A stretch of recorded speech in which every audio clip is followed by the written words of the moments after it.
Hey guys, what's up? Lots of MMA stuff to get to. A couple of days away from 154. Both those guys look incredibly ready. I mean, I've been watching the countdowns. I'm watching Prime Time. The episode 3 of Prime Time is apparently tonight at around 11 o'clock. So that should be up on UFC's YouTube page. I'm guessing within an hour, something like that. But I like the first two were amazing. I mean, GSP looks and he's looked better than ever. Everyone I think is pulling for him. Some may be pulling for Condit. I'm pulling for Condit, but honestly, I'm thinking smart and I'm thinking GSP is going to take it because let's face it, he won't ever lose in Canada. That's the truth. And either either way, man, huge fight, great fight. So both guys are going to be winners at the end. Just one guy won't have a title. Carwin.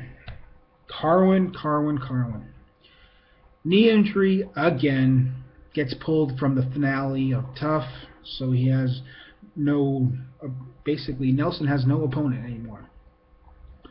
And I think this broke officially day before yesterday.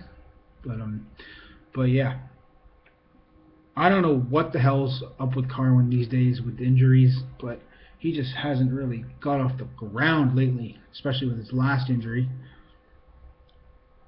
So I don't know exactly who they got to replace him for Nelson. I don't know. What do you think? Just you can comment on below and tell me what you think about that. The suitable replacement to face Nelson. Everybody knows right now that Bonner is gone because if you watch my last video, I talked about that, and nothing's really changed. I mean, Bonner gone, Herman gone for 6 months. Just another some problem with weed, I guess. But I don't know, man. Basically, what I think is the focus right now should be on 154, which it is. I mean, a lot of things going on in Montreal this weekend, and it's going to be all an amazing card. And just like the Seattle card for December 8th, oh, can't wait for that. We're just so stacked. We're finally going to get to see BJ Penn and Rory. That should have been in 152, but you know what happened there. Let's moving on. That's some wrestling. CM Punk and Heyman up to their tricks. I mean, faking the heart attack. You know what? I had my doubts, and I had some thoughts about this. I was going to YouTube them, but then I thought, you know what? I'm going to wait how this all plays out.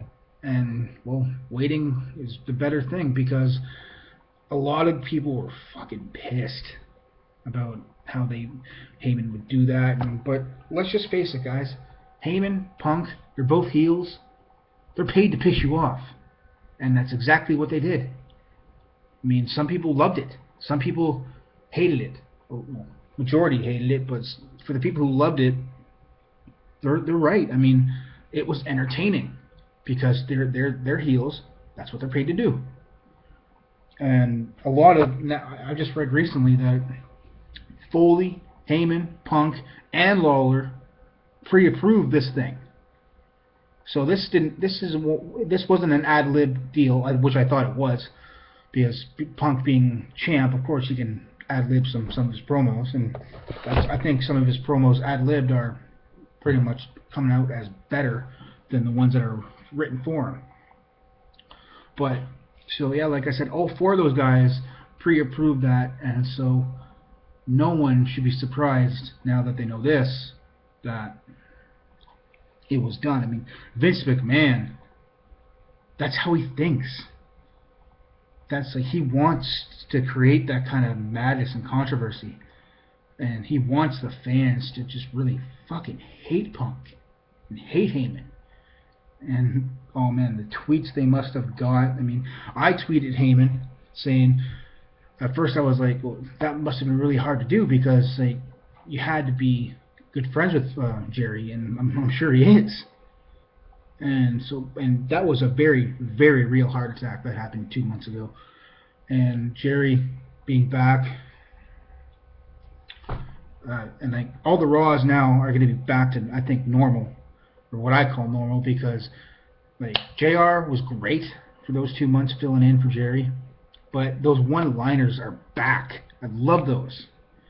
And basically coming into a Survivor Series, and Miz being a part of Foley's team now, and Miz being now what apparently is being called babyface organic, which means they're not going to turn him just like that. They're going to do it pretty much monthly, and over a few months turn him into a babyface. And you know what?